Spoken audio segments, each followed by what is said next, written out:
오늘 당신에게 한 가지 질문을 던지고 싶습니다. 왜 인간관계는 나이를 먹어도 쉬워지지 않는 걸까요? 젊었을 때는 시간이 지나면, 경험이 쌓이면, 나이가 들면 인간관계가 편해질 거라 생각했을 겁니다.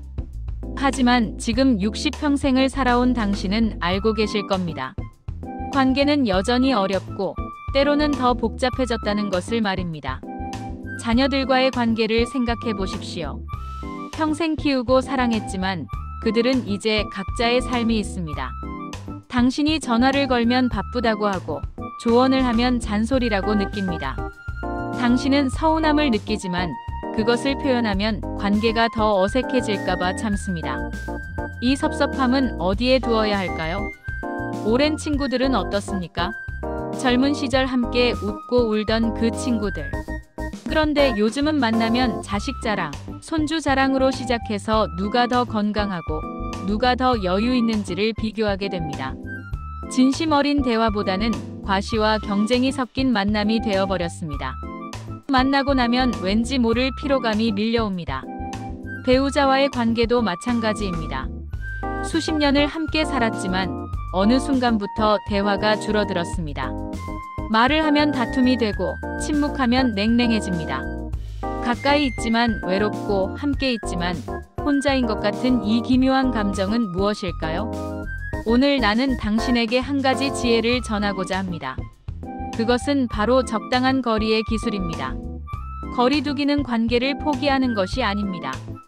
오히려 관계를 지키고 당신의 마음을 보호하며 진정한 평온을 찾는 방법입니다. 지금부터 나는 당신과 함께 인간관계의 본질을 탐구하고 왜 거리 두기가 필요한지 그리고 어떻게 실천할 수 있는지를 이야기하겠습니다. 이것은 단순한 철학 강의가 아닙니다. 당신의 삶에 바로 적용할 수 있는 마음이 편해지는 실용적인 지혜입니다. 자, 이제 시작해봅시다. 고슴도치 딜레마로 보는 인간관계. 먼저, 내가 만든 하나의 우화를 들려드리겠습니다. 이것은 고슴도치 딜레마라고 불리는 이야기입니다. 추운 겨울날, 고슴도치 몇 마리가 있었습니다. 날씨가 너무 추워서 고슴도치들은 서로의 체온으로 따뜻함을 나누고자 가까이 다가갔습니다. 그런데 문제가 생겼습니다. 가까이 다가가면 갈수록 서로의 가시에 찔려 아픔을 느꼈던 것입니다. 아파서 다시 멀어지면 이번에는 추위가 견딜 수 없었습니다. 고슴도치들은 이렇게 가까워졌다 멀어졌다를 반복하며 결국 서로에게 상처를 주지도 않고 추위에 떨지도 않는 적당한 거리를 찾아냈습니다. 이것이 바로 인간관계의 본질입니다. 우리 인간도 고슴도치와 같습니다. 우리는 따뜻함을 나누고 싶어 하지만 가까이 다가가면 서로의 가시에 찔립니다. 여기서 가시란 무엇일까요? 그것은 우리의 성격, 습관, 가치관, 기대, 요구, 불만, 감정의 기복입니다. 아무리 좋은 사람이라도 가시는 있습니다. 당신에게도 있고 나에게도 있습니다. 가까우면 상처를 받고 멀면 외로움을 느낍니다. 이것이 인간관계의 피로감의 근원입니다.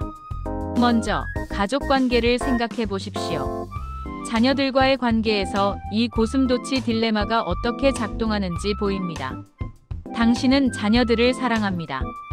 그들의 안녕을 염려하고 더 나은 삶을 살기를 바랍니다. 그래서 조언을 하고 관심을 보이고 도움을 주고자 합니다. 하지만 자녀들의 입장에서는 어떨까요? 당신의 관심은 간섭으로 느껴지고 당신의 조언은 자신의 능력을 불신하는 것으로 받아들여집니다.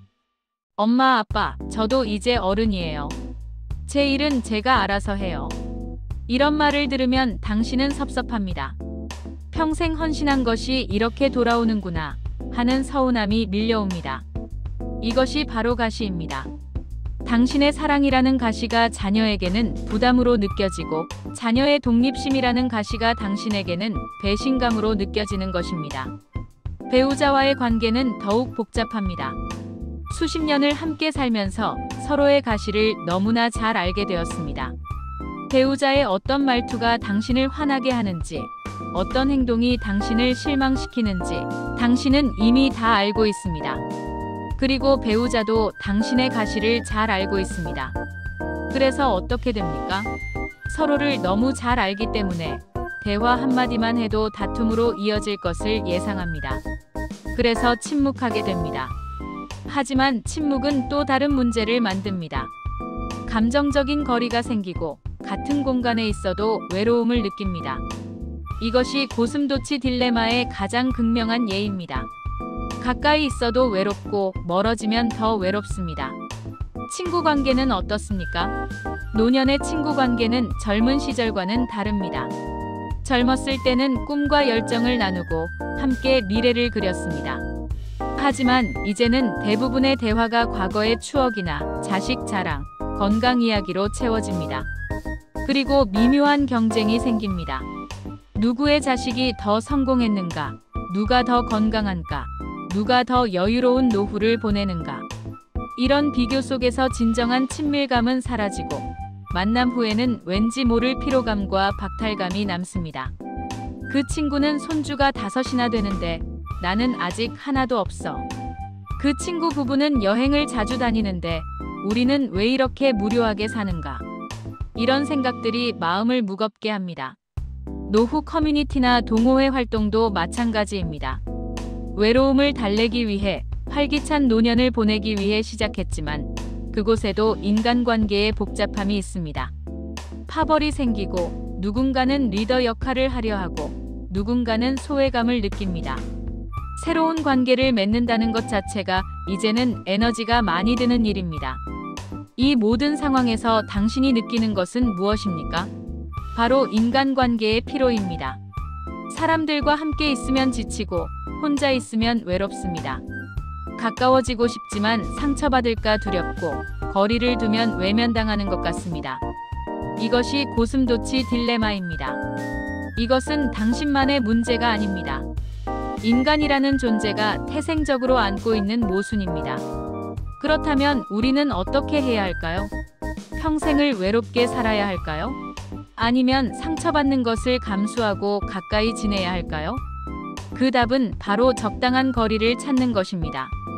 고슴도치들이 찾아낸 그 거리 말입니다. 너무 가깝지도 않고 너무 멀지도 않은 서로에게 따뜻함을 줄 수 있지만 상처는 주지 않는 그 거리입니다. 거리가 없으면 상처가 생기고 거리가 있으면 마음이 살아납니다. 나이 들수록 적당한 거리가 필요한 이유. 나이가 들수록 인간관계는 더 복잡해집니다. 젊었을 때와는 다른 여러 요인들이 작동하기 때문입니다. 이것을 이해하는 것이 거리두기의 첫걸음입니다. 먼저 젊을 때와 노년기의 관계를 비교해 봅시다. 젊었을 때 당신은 바쁘게 살았습니다. 일이 있었고 아이들을 키우느라 정신이 없었고 미래를 준비하느라 시간이 부족했습니다. 인간관계도 실용적이었습니다. 직장 동료, 아이들, 학부모, 친척들과의 관계는 필요에 의한 것이 많았습니다. 깊이 생각할 여유도 없었고 감정적인 교류보다는 역할 중심의 관계였습니다. 하지만 지금은 다릅니다. 은퇴를 했고 자녀들은 독립했으며 시간이 많아졌습니다. 그러면서 관계의 성격이 바뀌었습니다. 이제 관계는 실용성보다는 감정적 의미가 더 중요해졌습니다. 외로움을 달래기 위한 관계, 소속감을 느끼기 위한 관계, 자신의 존재 가치를 확인하기 위한 관계가 되었습니다. 이것이 문제의 시작입니다. 관계에 대한 기대가 높아진 것입니다. 기대가 높아지면 실망도 커집니다. 이것이 노년기 인간관계의 첫 번째 특징입니다. 예를 들어봅시다. 자녀가 일주일에 한 번 전화하면 당신은 왜 매일 전화하지 않는지 아쉬워합니다. 친구가 한 달에 한 번 만나자고 하면 왜 더 자주 만나지 않는지 섭섭해합니다.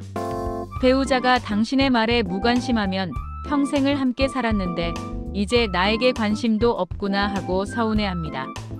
이 모든 것은 기대에서 비롯됩니다. 그리고 기대는 필연적으로 실망을 낳습니다. 내가 평생 관찰한 인간 본성의 한 가지 법칙이 있습니다. 기대는 고통의 어머니다. 우리가 기대하지 않으면 실망하지 않고 실망하지 않으면 고통받지 않습니다. 하지만 인간은 본능적으로 기대를 합니다. 특히 가까운 사람일수록 더 많은 것을 기대합니다.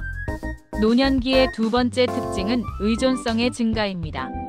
나이가 들면 신체적으로나 정서적으로 타인에게 더 의존하게 됩니다. 건강이 예전 같지 않고 혼자서 할 수 있는 일들이 줄어듭니다. 그러면서 자녀에게, 배우자에게, 주변 사람들에게 더 많은 것을 요구하게 됩니다. 하지만 타인도 자신의 삶이 있습니다. 자녀들은 자신의 가족이 있고 직장이 있고 바쁜 일상이 있습니다. 그들이 당신의 기대만큼 자주 찾아오지 못하는 것은 당연한 일입니다. 하지만 당신은 이것을 이해하면서도 마음 한편으로는 섭섭함을 느낍니다. 이 섭섭함이 쌓이면 관계가 무거워집니다. 자녀는 부모를 만나는 것이 부담스럽고 부모는 자녀가 의무감으로만 찾아온다고 느낍니다. 이렇게 되면 만남 자체가 즐겁지 않고 서로에게 스트레스가 됩니다. 세 번째 특징은 시간에 대한 인식의 변화입니다. 젊었을 때는 미래가 무한했습니다. 관계가 틀어져도 나중에 회복할 수 있어라고 생각했습니다. 하지만 이제 당신은 압니다. 남은 시간이 제한적이라는 것을. 그래서 관계가 더 절실하게 느껴지고 동시에 더 불안하게 느껴집니다. 이 친구와 앞으로 몇 번이나 더 만날 수 있을까? 부모님은 언제까지 건강하실까? 내가 먼저 갈까? 배우자가 먼저 갈까? 이런 생각들이 관계를 더 무겁게 만듭니다. 이 모든 것들이 결합되어 나이가 들수록 관계는 더 복잡하고 무거워집니다. 그래서 적당한 거리가 필요한 것입니다. 지금부터 실천할 수 있는 4가지 지혜를 말씀드리겠습니다. 첫째, 침묵의 간격을 두십시오. 모든 것을 말할 필요는 없습니다. 특히 자녀나 배우자에게 당신이 느끼는 모든 섭섭함, 모든 불만, 모든 걱정을 다 표현할 필요는 없습니다. 왜 요즘은 전화도 안 하니? 그렇게 바쁘니? 나는 외롭게 살고 있는데. 너희들은 신경도 안 쓰는구나. 이런 말들은 당신의 외로움을 해소해주지 못합니다. 오히려 상대방에게 죄책감을 주고 관계를 더 어색하게 만들 뿐입니다. 침묵의 간격이란 당신의 감정과 표현 사이에 시간을 두는 것입니다. 섭섭한 감정이 들더라도 즉시 표현하지 말고 하루나 이틀 기다려 보십시오.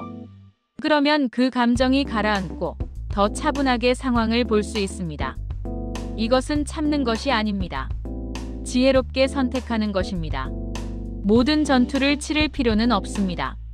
중요한 것만 말하고 나머지는 흘려보내십시오. 둘째, 감정의 완충지대를 만드십시오.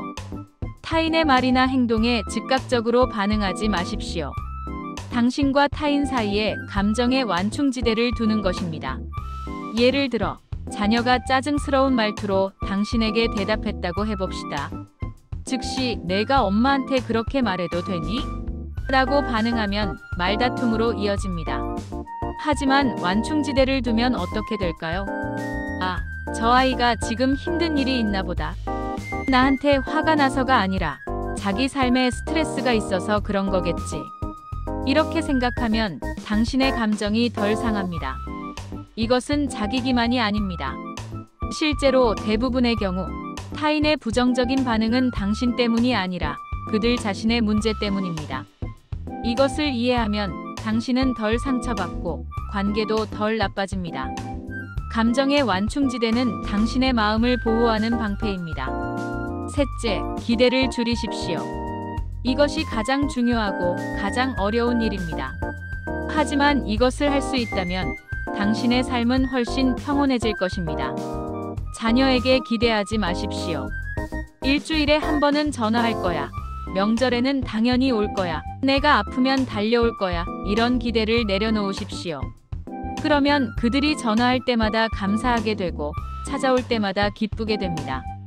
친구에게도 기대하지 마십시오. 이 정도 친구라면 내 어려움을 알아줄 거야. 먼저 연락할 거야. 이런 기대를 내려놓으십시오.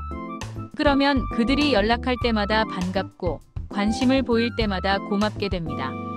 심지어 배우자에게도 과도한 기대를 하지 마십시오. 수십 년을 함께 살았으니 내 마음을 알아야 해. 말하지 않아도 알아서 해야 해. 이런 기대는 실망만 낳습니다. 기대를 줄인다는 것은 상대방을 포기하는 것이 아닙니다. 오히려 상대방을 있는 그대로 받아들이는 것입니다. 그들도 불완전한 인간이고 당신과 마찬가지로 한계가 있는 존재라는 것을 인정하는 것입니다. 기대가 줄어들면 실망도 줄어듭니다. 실망이 줄어들면 마음이 편해집니다. 넷째, 관계의 속도를 조절하십시오. 모든 관계가 항상 가까워야 하는 것은 아닙니다. 관계에도 계절이 있습니다. 가까워지는 시기가 있고 거리를 두는 시기가 있습니다. 이것을 자연스럽게 받아들이십시오. 어떤 친구와는 한동안 자주 만나다가 어느 순간부터 만남이 뜸해질 수 있습니다. 이것이 나쁜 것이 아닙니다. 관계의 자연스러운 흐름입니다. 억지로 관계를 유지하려고 하면 양쪽 모두 부담스럽습니다. 자녀와도 마찬가지입니다. 그들이 바쁠 때는 거리를 두고 그들이 여유가 있을 때 가까워지십시오.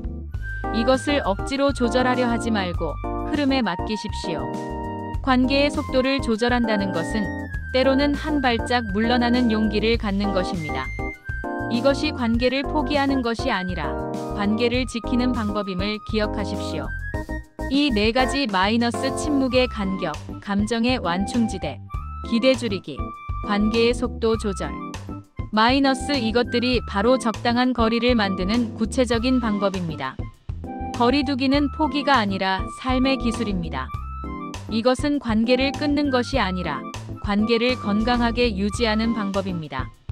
당신의 마음을 보호하면서도 타인과의 연결을 유지하는 지혜입니다. 이제 우리는 더 깊이 들어가 볼 것입니다. 섭섭함과 외로움, 이 두 가지 감정을 어떻게 다룰 것인가에 대해 이야기하겠습니다. 섭섭함과 외로움을 덜어내는 방법. 섭섭함과 외로움. 이 두 가지는 노년기 인간관계에서 가장 흔하게 느끼는 감정입니다. 이 감정들은 당신을 무겁게 만들고 관계를 더 복잡하게 만듭니다. 이제 이것들을 어떻게 다룰 것인지 이야기해 봅시다. 먼저, 내 철학의 핵심 원리 하나를 말씀드리겠습니다. 기대와 고통은 정비례합니다. 당신이 많이 기대할수록 당신은 많이 고통받습니다. 당신이 기대를 줄이면 고통도 줄어듭니다. 이것은 단순한 원리지만 인생의 많은 괴로움을 설명해 줍니다. 왜 당신은 섭섭함을 느낍니까? 기대했기 때문입니다. 자녀가 더 자주 찾아올 것이라 기대했고, 친구가 먼저 연락할 것이라 기대했고, 배우자가 당신의 마음을 알아줄 것이라 기대했습니다. 이 기대들이 충족되지 않았을 때 섭섭함이 찾아옵니다. 그렇다면 해결책은 무엇입니까? 기대를 줄이는 것입니다. 하지만 이것이 말처럼 쉽지 않다는 것을 나도 압니다. 수십 년을 함께 산 사람에게, 평생 키운 자녀에게 어떻게 기대하지 않을 수 있겠습니까? 여기 실용적인 방법을 알려드리겠습니다. 첫째, 관계의 무게를 줄이십시오. 당신은 어떤 관계에 너무 많은 의미를 부여하고 있지 않습니까? 이 사람은 내 인생에서 가장 중요한 사람이야. 이 관계가 없으면 나는 아무것도 아니야. 이런 생각들이 관계를 무겁게 만듭니다. 한 사람에게 모든 것을 기대하지 마십시오.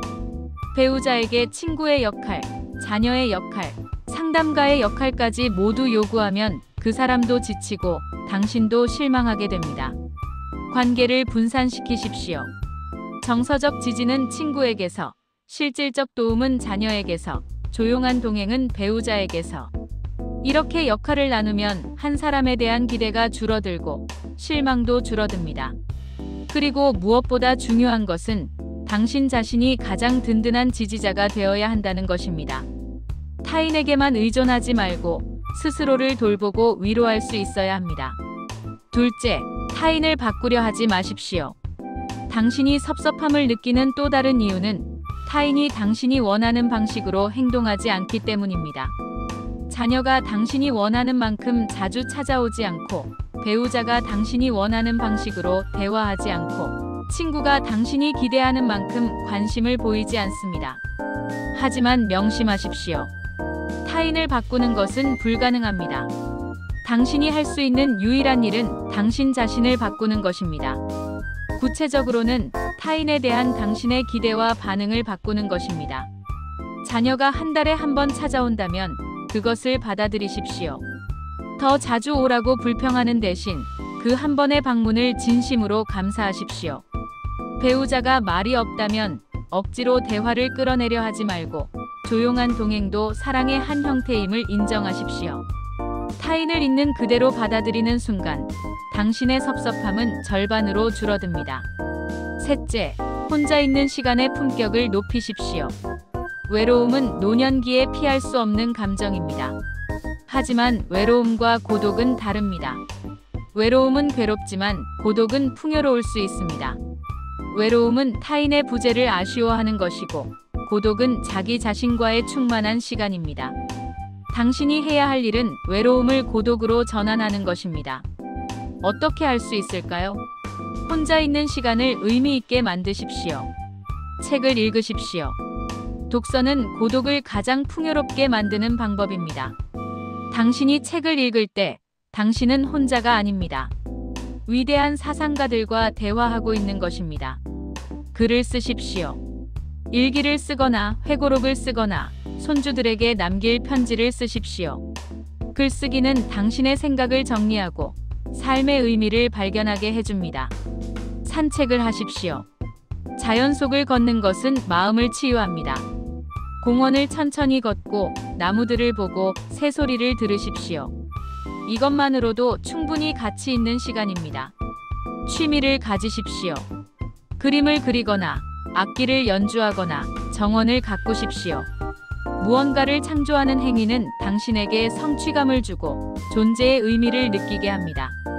이렇게 혼자 있는 시간이 풍요로워지면 당신은 타인에 대한 의존도가 줄어듭니다. 그러면 관계도 더 건강해집니다. 필요해서 만나는 것이 아니라 기쁨으로 만나게 되는 것입니다. 넷째, 자기 안의 충만함을 키우십시오. 이것이 가장 근본적인 해결책입니다. 외로움의 진짜 원인은 타인의 부재가 아니라 자기 자신의 내적 공허함입니다. 당신이 내면이 충만한 사람이라면 혼자 있어도 외롭지 않습니다. 오히려 혼자 있는 시간을 즐기게 됩니다. 반대로 내면이 공허한 사람은 아무리 많은 사람들에게 둘러싸여 있어도 외롭습니다. 그렇다면 어떻게 내면의 충만함을 키울 수 있을까요? 1. 먼저, 자기 성찰의 시간을 가지십시오. 당신의 삶을 돌아보고 당신이 이룬 것들을 인정하십시오.